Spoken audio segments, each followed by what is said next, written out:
Hello students. तो आज के क्लास में हम आप सबों को कक्षा 10 के जो एनसीईआरटी का गणित है उसमें प्रश्नावली 8.2 का 3 नंबर का जो प्रश्न है उसे हल करके समझाने का प्रयास करेंगे। चलिए देखते हैं प्रश्न क्या है। आपके बुक में प्रश्न दिया हुआ है, यदि 10a + b बराबर √3 और 10a - b बराबर 1/√3 0 डिग्री से 12 a + b से 12 और बराबर 90 डिग्री a बड़ा है b से, तो a और b का मान ज्ञात कीजिए। तो इसमें मूल रूप से a और b का जो मान है ये आपको मालूम करने के लिए कह रहा है। इसे देख करके बिल्कुल घबराने की ज़रूरत नहीं है। अभी हम जब प्रश्न को हल करेंगे तो आपको बिल्कुल समझ में आ जाएगा। देखिए इसके हल में हमें क्या लिखना है।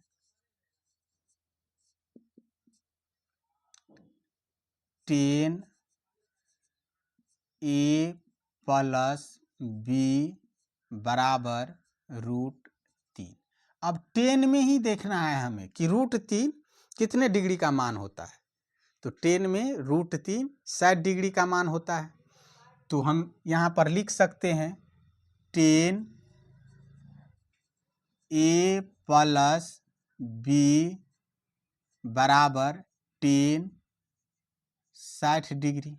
अब देखिए 10 को कैंसिल कर दीजिए तो क्या बच जाता है, a + b बराबर 60 डिग्री। इसे समीकरण 1 मान लेंगे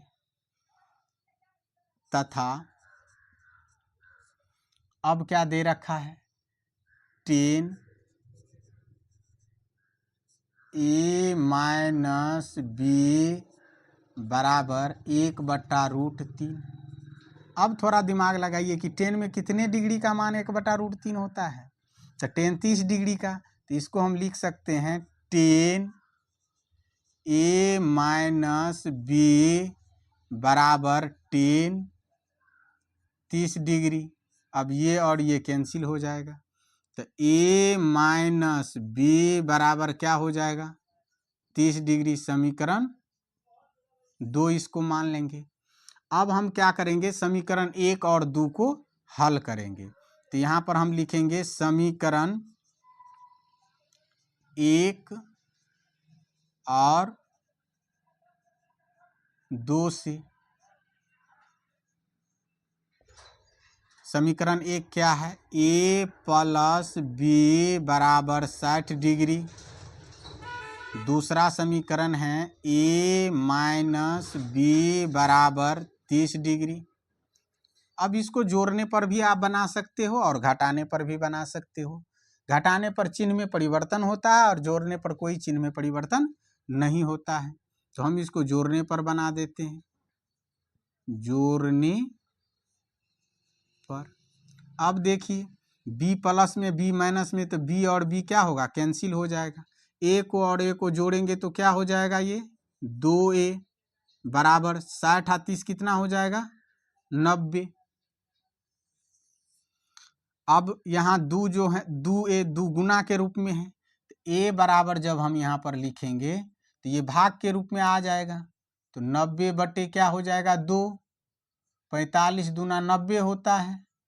तो a बराबर आपको क्या प्राप्त हो जाता है, 45 डिग्री। a का मान हमें 45 डिग्री मालूम हो जाता है।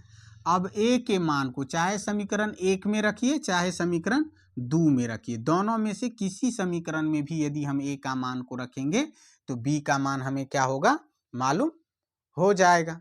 तो चलिए a के मान को हम समीकरण 1 में रखते हैं। तो a का मान समीकरण 1 में रखने पर अब a का जो मान है उसे समीकरण 1 में रखेंगे। तो समीकरण 1 देखिए क्या है, a + b बराबर 60 डिग्री। a के जगह पर हमको 45 रखना है, तो लिख देंगे 45 डिग्री प्लस b बराबर 60 है, तो यहाँ पर क्या लिखेंगे, 60। अब देखिए b बराबर यदि हम लिखें तो b बराबर क्या हो जाएगा, 60 डिग्री बराबर के उस तरफ जाएगा तो क्या हो जाएगा 45 डिग्री, तो घट जाएगा तो क्या बचेगा b बराबर 15 डिग्री। तो b का मान हमें कितना मालूम हो गया, 15 मालूम हो गया। a का मान 45 डिग्री और b का मान 15 डिग्री। तो इसको हम स्पष्ट करके लिख देते हैं यहाँ, अतः a बराबर 45 डिग्री और b बराबर 15 डिग्री। इस प्रकार से हमें इस प्रश्न का हल हो जाता है। तो हम उम्मीद करते हैं कि आप लोगों को ये प्रश्न समझ में आ गया होगा। यदि ये प्रश्न आप लोगों को समझ में आ गया होगा तो आप लोग सब्सक्राइब ज़रूर कर लीजिएगा, ताकि जो भी वीडियो हम यूट्यूब पर अपलोड करेंगे उसका नोटिफिकेशन आप लोगों के पास पहुंच जाएगा और बहुत ही अच्छे ढंग से आप लोगों को तैयारी करवाया जाएगा। अब हम अगले प्रश्नों के साथ अगले क्लास में आप लोगों से पुनः मिलेंगे। तब तक आप लोग इन प्रश्नों को अपने नोटबुक पर लिख करके 2, 4, 5 बार इसको क्या करना है, अभ्यास कर लेना है। बहुत मुश्किल प्रश्न नहीं है ये।